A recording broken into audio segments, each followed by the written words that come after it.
Oke, assalamualaikum warahmatullahi wabarakatuh. Halo teman-teman semuanya, kembali lagi bersama saya di Trader SSD, yang dimana kalau kita lihat sekarang pergerakan dari SSD saat ini sedang dalam fase konsolidasi ya, yang dimana kalau kita lihat secara area distribusinya di major supply 4827 dan 4857 ini sudah terlihat mulai overvalue ya, overvalue dari secara teknikalnya. Dan di sini kalau kita melihat secara pergerakan di temper 4 jam, ini terlihat statis ya, dia mulai terlihat statis. Namun kalau kita di sini dia membuat major supply dan middle supply ya, yang di 4800 sampai 4820. Kemudian area titik keseimbangan masih ada di 4745 dan 4735, dan kemudian ada area demand ya. Dan kalau kita lihat di sini untuk pandangan saya hari ini kita masih menunggu ya, masih menunggu, karena kalau kita lihat di sini secara pergerakannya ini lagi sideways. Jadi apabila nanti harga close di bawah dari ini, kita bisa tandain di 4797 sampai 4790, ini nanti dia close di bawah dari area itu dengan candle bearish yang cukup besar.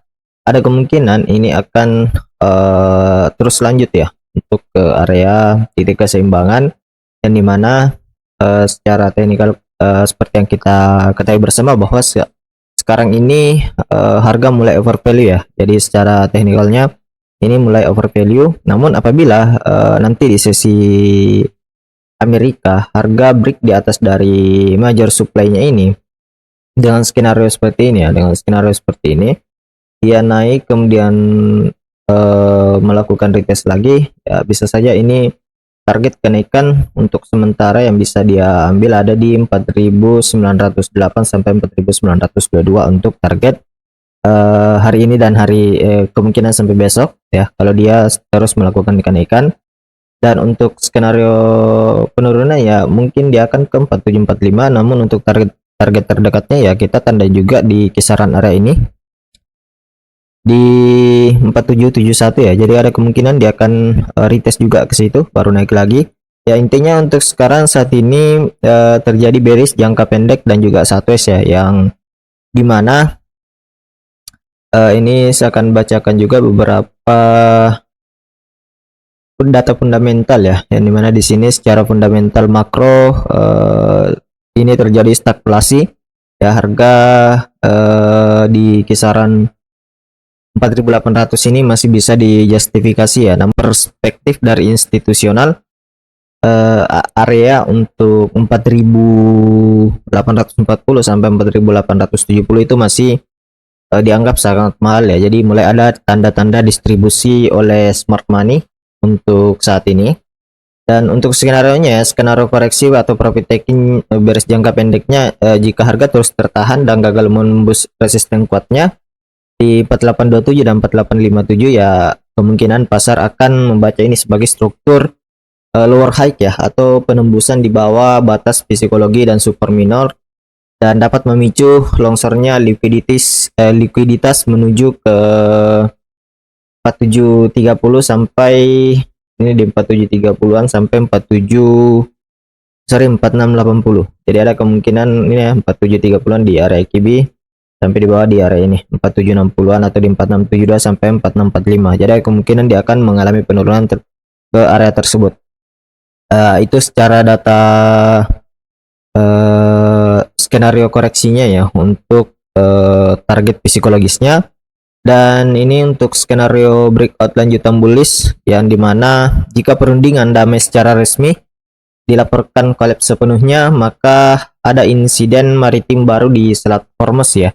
Panic buying akan kembali terjadi, emas akan menembus paksa 4870, membuka jalan menuju ke level 4900-an dengan target yang ada di sini ya, 4900-an.